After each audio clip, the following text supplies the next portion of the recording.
Est-ce que vous vous souvenez de la première fois où vous avez dû faire face à cette maladie?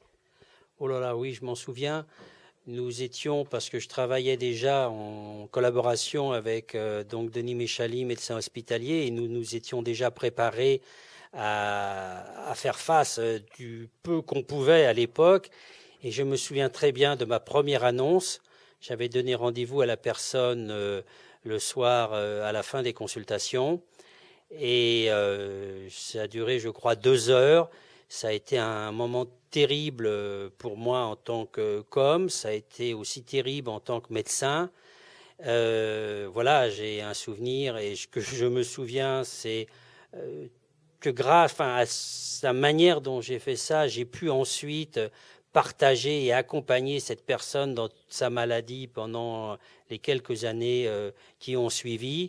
Et j'ai appris beaucoup et j'ai un souvenir, parce que cette personne étant décédée, j'ai un souvenir profond d'amitié qui s'était créé et d'apprentissage avec elle.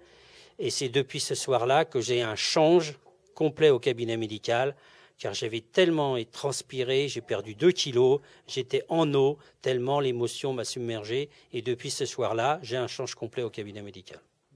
À quel moment vous avez compris que les personnes toxicomanes qui se shootaient à l'héroïne devaient commencer à utiliser des seringues propres, des seringues uniques?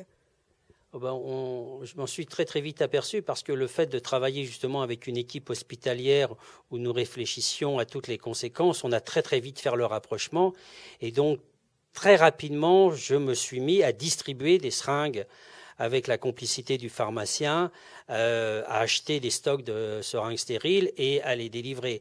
Et on le faisait tout à fait d'une manière très clandestine, car je vous rappelle qu'à l'époque, c'était formellement interdit et je me suis fait accuser et menacer par différentes instances disciplinaires d'être jugé, enfin d'être interpellé comme trafiquant ou comme facilitant, enfin un dealer en blouse blanche. Combien de fois je l'ai entendu à l'époque.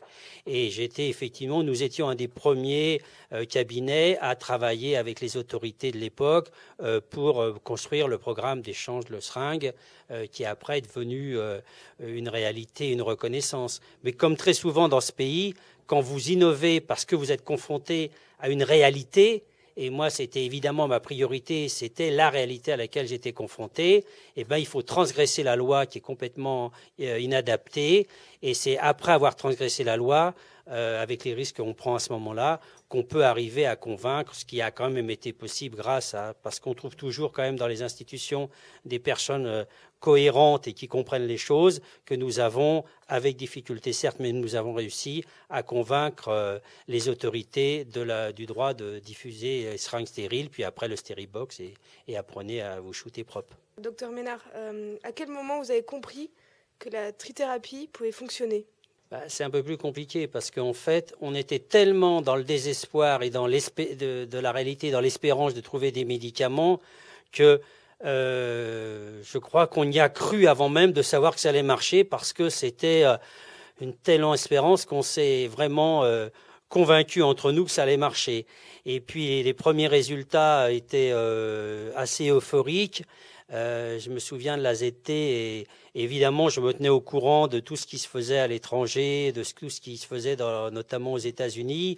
Nous étions tous en réunion souvent, enfin bref, et l'arrivée des premiers antiprotéases, toutes ces nouveautés, nous ont à la fois rendu effectivement un espoir considérable, et en même temps, c'est paradoxal, nous sentions que nous qui avions été les premiers à accompagner ces patients, nous allions être dépossédés en médecine de ville à nouveau de cette maladie qui réintégrait l'hôpital et qui réintégrait la médecine spécialisée.